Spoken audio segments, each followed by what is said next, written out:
Мәшһүр Жүсіптің зиратын бұзып тастады. Не дейсің? Есің дұрыс па, не айтып тұрсың? Пенде атаулы бейітті бұзушы ма еді дедім. Баянауладан келіп отырған қонағым Құлсамет Әбдіқадыровке. Наныңыз дияға, менің есім дұрыс. Бұзушылардың есі дұрыс емес болар. Өткен жылы трактормен бұзды. Милиция. Аудандық партия совет басшылары қайда болды? Олар білеме бұл сұмдықты? Білгенде қандай? Істетіп отырған солардың өздері. Мына сұмдық жанымды қайда қоярға жер таптырмай, жүрегім жарылғандай, тынысым тарылғандай, есімнен айырылғандай, сұлық отырып қалдым. Бұл не сұмдық? Бұл не? Құдай-ай, не дейді? Неткен сұмдық еді деп, дастархан әзірлеп жүрген мертайым еңіреп отыра кетті. Ертеңінде пойызға билет алып жүрмекші боп отырғанымда, ең қымбатты досым Жұмағали Сайын ақын. Пойызыңды қой, машинамен бар, билетіңді тапсыр кассасына деді. Досымның кеңесін орынды көріп билетті тапсырдым. Осыдан бір жұма бұрын ғана победа алған, әлі май да кеппеген. Василий деген шоферім бар, Баянауылға жүріп кетті. Бұл сапарым Мәшекеңнің зиратын бұздырып тастапты дегенді естігеннен кейін, ренішті көңілмен бара жатқанымды бір сәтте ұмытқандаймын. Өйткені бұдан 12-13 жыл бұрын, 10 жыл болды ойласам, бармағалы Баянға. Жүрсем, күлсем, ойнасам, еске түспей қояр ма деп едім. Райком кеңсесі бұрынғысынша Оске атаманның Көктөбел үйінде екен. Кең кабинет төрінде, арқа қазақтарына ғана тән сұңғақ бойлы бидай өңді ат жақты. Сымбатты да сырлы мінезді кескінді Макин Кенжебай орнынан тұрып қарсы жүріп кеп, кабинетінің орта шенінде қарсы алып шырайламандасты. 20 жыл келмей жүріп келген сапарыңыз екен дияға, жүріс жайыңыз деп сұрады. Алматыда ешбір мекемеден, тіпті өзіміздің жазушылар одағынан да тапсырма алған жоқ. Жүрегімнің бұйрығымен келдім. Сол бұйрық орындалса, арманым хасыл дедім. Макин бетіме қызық екен оның іздегендей сүреңсіз күлімсірегендей болды да, суына қалды. Сұраулы жүзбен қадаға қарады. Өзіңізге мәлім тарихи таланттар Баянаулада көп шыққан ғой. Бұқар бабадан бастап.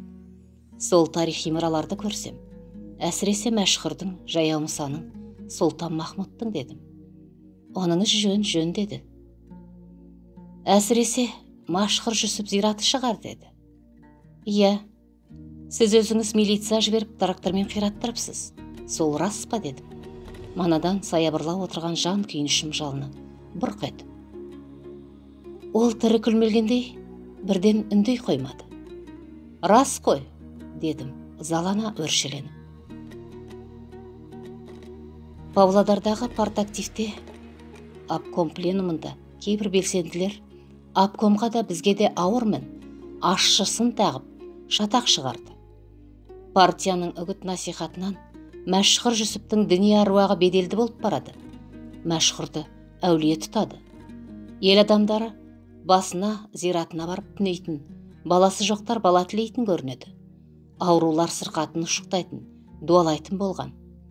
Облыстық, аудандық партия хатшылары не қарап отыр деп, өртене сөйлеп, қызыл өңіштенді. Одан кейін Сарыарқа газеті бетінде жаңағылар тектес мақала басылды. Содан соң обкомның бірінші хатшысы мені дереу шақырып алды.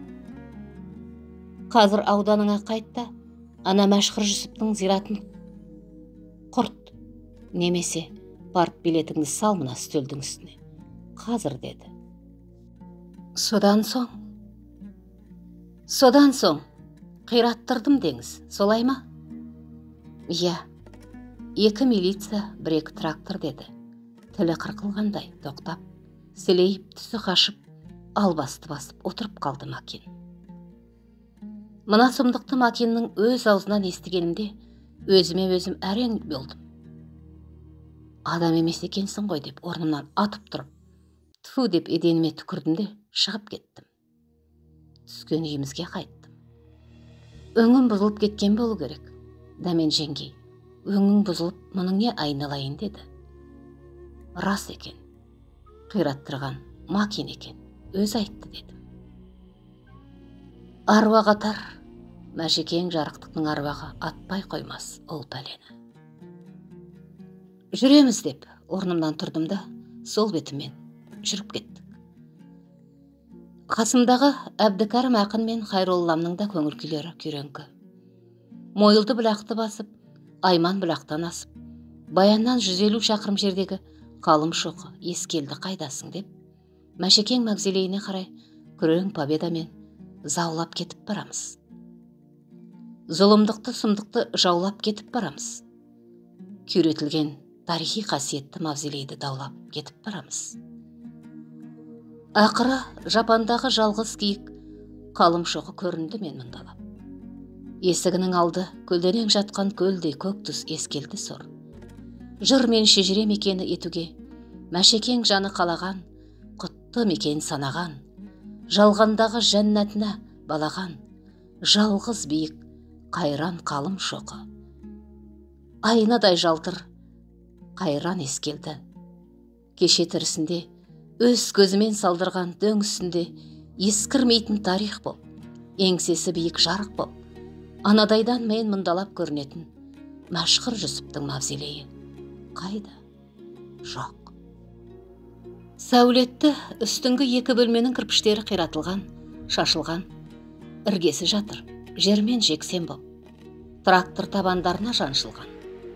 Ана жылы өз көзімен көрген астыңғы бөлмеде, төрдегі нар төсекте, тарихи көрмеде, тірісіндегідей өңі түсімен, 2 қолын кеудесінен төменірек салып, өқалы да үкілі тақиясымен, шыңда отырған қыранның қанатындай толқыша мұртымен, пайғамбар дұғалығындай қасиетті сақалмен, мәңгілікке ұйықтап жатқан Мәшекең қайда? Жоқ, бұл не сұмдық? Жел гулеп, жүрегіңді тырнайды. Қоясыңдар ма осылай сорлаттырып деп, қалым шоқы биігі тірілерден қайырым сұрайды. Жоқтау жырмен құстар шулайды. Ескелді сорының ернеуіне іркіліп, кірпігіне қатқан көз жасы тәрізді, жансыз көк мұз мөлдірейді. Сыйқыр дүние, сұм өмір, сорлы өмір, осы меді естіртпегенің. Бұныңыз не, тым, деді Әбдікәрім.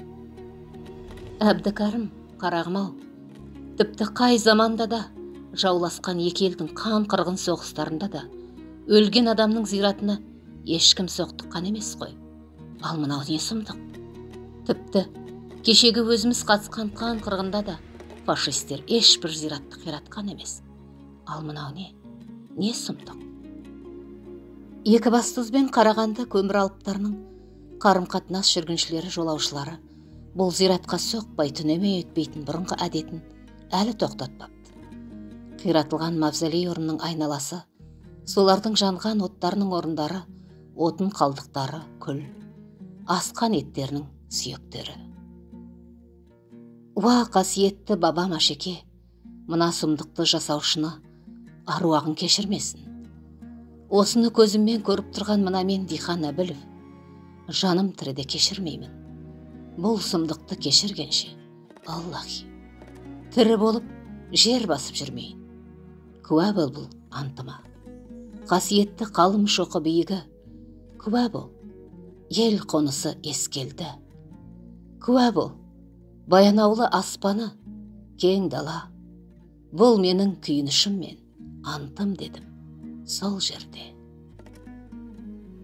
Кіндік қаным тамған Баянауламнан, мойылды бұлақтан кешірім сұрадым да. Бұқар жырау, жаяумысы, Сұлтан Махмұд зираттарын зиярат еттім. Бұл 3 алыптың бастары да өте жүдеу екен, ескерусіз, елеусіз қалыпты. Алматыға қайтып келісімен тарихи ескерткіштер туралы деген тебіренісімді жаздым да, Қазақ әдебиеті газетіне бердім. Бас редактор Сырбай Мәуленов қолма-қол оқып шығып, басып шығарды. Бұл 1956 жылы болатын. Осы мақала басылып шыққан Қазақ әдебиеті газетін Мәшһүр Жүсіп тірілгендей көрген халық бірінен бірі сүйінші сұрап қуанып, бірінен бір газетті сұрап алып, қолдарынан түсірмей оқиды. Қарағанды мен Екібастұздың қарт шахтерлары қазақ әдебиетінің жаңағы нөмірін күндіз қалталарына, түнде жастықтарының астына салып оқиды. Мәшекеңнің ұлы сөздерін, хикаяларын естеріне түсіреді. Өзінен басқа ешкімде жоқ мінезінде, бейнесінде, отырыс-тұрысында көз алдарына келтіреді. Мәшекеңнің кіші баласы Фазылдың әйелі 100 километр жердегі Жаңажол колхозының орталығы Бүлдейден салт атпен Баянға келіп, атының басын аудандық партия комитеті кеңсесіне бірақ тірейді де, Макин кабинетіне кіріп барып, қойны қонышынан жаңағы мақала басылған даналарды суырып алып, Макин хатшыға: «Оқы, сен не істедің? Молда атам зиратын. Дихан не жазып отыр?» дейді, алқынып.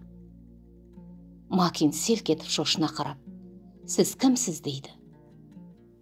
«Өзің зиратын қираттырған молда атамның, мәшһүрдің келінімін».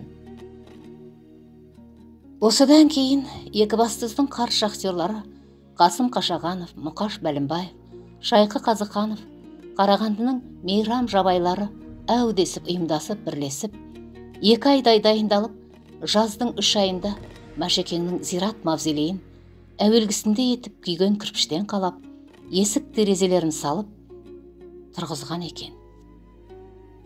Ал 1976 жылы мәшһүр бабамыздың кенже баласы Фазылдың екінші әйелі Нүриланың бастауымен Жаңажол мен Қарасу совхозы және бүкіл халық боп бірлесіп зиратын қайта көтереді.